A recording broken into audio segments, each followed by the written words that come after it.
મંગળના કિસ્મત વાહ ફેંકતા તમામ પાસા પબાર પડતા દેખાય છે અરે જેના ઘરે ડરતા એને ડરતા દેખાય છે લક્ષ્મી અને સન્માન વીર માગ્યા મળતા નથી અરે ફર્યું કિસ્મત જ્યાં મંગળનું ત્યાં દુનિયાના રંગ બદલતા દેખાય છે મંગળ આ ચિત્તોડનો તાજ આ મંગળના મસ્તક ઉપર કાયમી શોભી રહે ને એટલા માટે રણમલ સૌ પ્રથમ તો આપણે આપણા દુશ્મનોનો સફાયો ચાલુ કરવો પડશે કહો કહો મહારાજ કે એવા બાકી રહી ગયેલ આપણા એ દુશ્મન કોણ છે?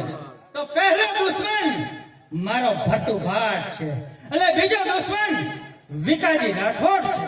અરે મહારાજ પરંતુ ભરતુ ભાટની ઉંમર તો હજુ ઘણું નાની છે અને વળી વિકાજી રાઠોડ એ તો આ ચિત્તોડના સિંહાસનને પૂર્ણ વફાદાર છે.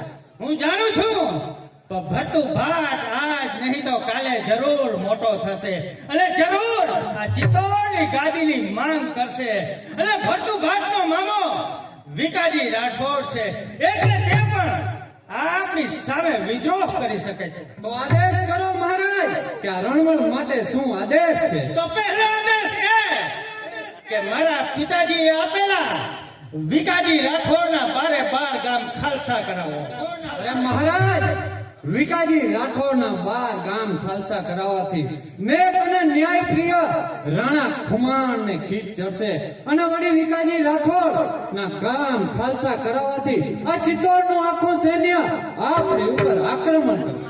અરે રણમલ રાણા ખુમાણની તું જરા પણ ચિંતા કરીશ નહીં કારણ કે તે મારા પિતાજી છે એને તો હું ગમે તેમ કરીને સમજાવી લઈશ અને વાત રહી આ ચિત્તોડના સૈન્યની તો હમણાં જ હું મારા મિત્ર અજમેરના જયપાળ તુવાર પાસે જાઉં છું.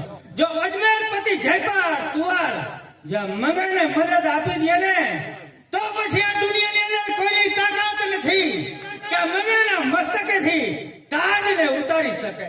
ઠીક છે મહારાજ તો હમણાં જ મારા સરદારો લઈ અને વિકાજીના 12 ગામ ખાલસા કરાવું. જા તું તારું કામ ફતેહ કર અને હું અજમેર જઈ અને તુવારને મળું છું. જેવો હુકમ.